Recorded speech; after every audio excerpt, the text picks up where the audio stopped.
مسئله فلسطین یک مسئله صرفاً اسلامی نیست، مسئله انسانی است.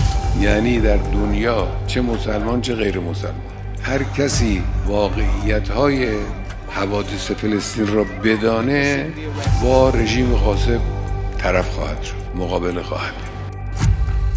رژیم صهیونیستی نامشروع است.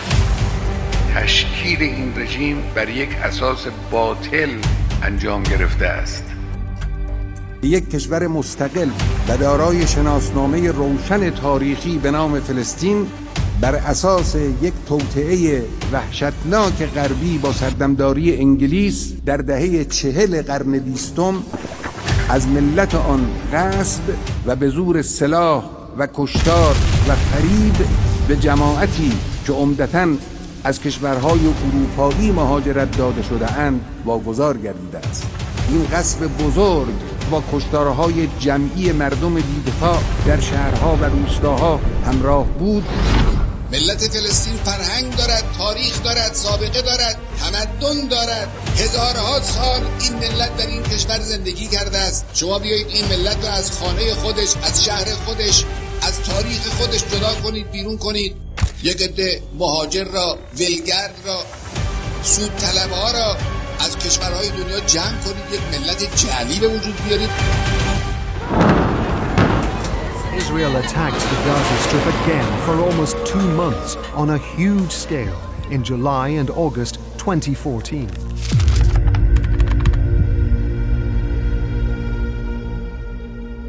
با دشمن وحشی جز با اقتدار و از موضع قدرت نمیتوان سخن. در مقابله با رژیم صهیونیستی دست قدرت باید از سوی فلسطینی ها نشون داده بشه. راه نجات مسئله فلسطین و حل مسئله فلسطین جز راه مبارزه نیست.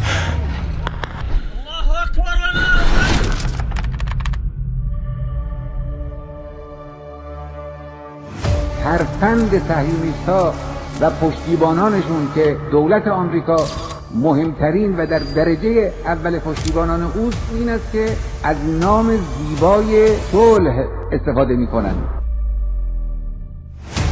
بله صلح خیلی چیز خوبی، اما صلح کجا؟ با کی؟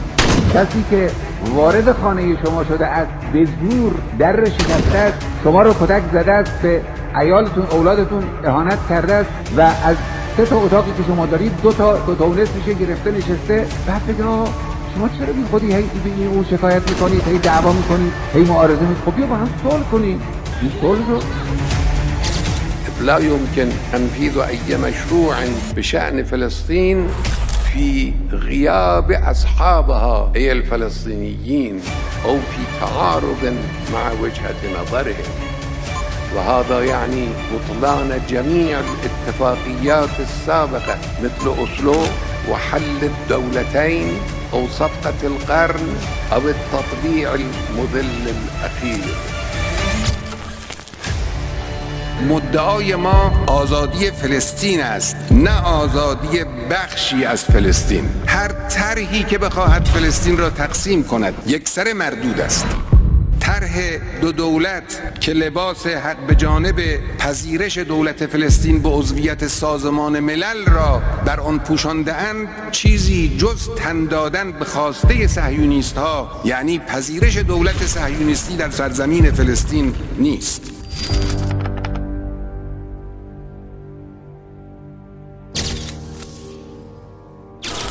امروز دموکراسی و مراجعه با آراء عمومی یک شیوه مدرن و پیشرفته است دیگه که همه دنیا هم قبول داره. بسیار خوب. برای تعیین نوع حکومت کشور تاریخی فلسطین مراجعه کنید به افکار عمومی مردم فلسطین. یه رفراندوم را بندازید. از همه مردم فلسطین، هم از مسلمان و مسیحی و یهودی فلسطینی و اون کسانی که در خارج فلسطین تبعید شده از فلسطین هستند، از اینا نظرخواهی بشه، اینا معین کنن که چه نظامی در فلسطین حاکم باشه و همه تسلیم اون باشه. این دموکراسی است دیگه. چطور برای همه دنیا دموکراسی خوبه، برای مردم فلسطین دموکراسی خوب نیست؟ همه مردم دنیا حق دارن که در سرنوشت خود دخالت کنن، مردم فلسطین حق ندارن؟ مبارزات ملت فلسطین باید ادامه پیدا کند. مبارزات سیاسی، مبارزات نظامی، مبارزات اخلاقی و فرهنگی باید ادامه پیدا کند تا کسانی که غاصب فلسطین هستند تسلیم رأی ملت فلسطین بشن.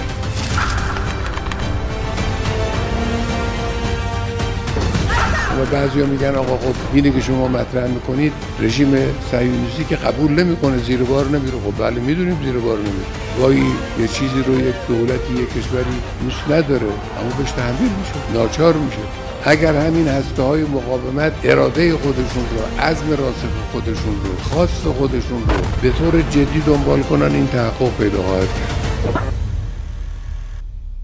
بعضی استبعاد میکنن که چطور بعد از گذشت 70 سال مثلا، بله کشورهای بالکان و بعضی از کشورهای دیگر هم بعد از 60 سال 70 سال که در تصرف دیگران بودن مستقل شدن، برگشتن به ملت‌های خودشون.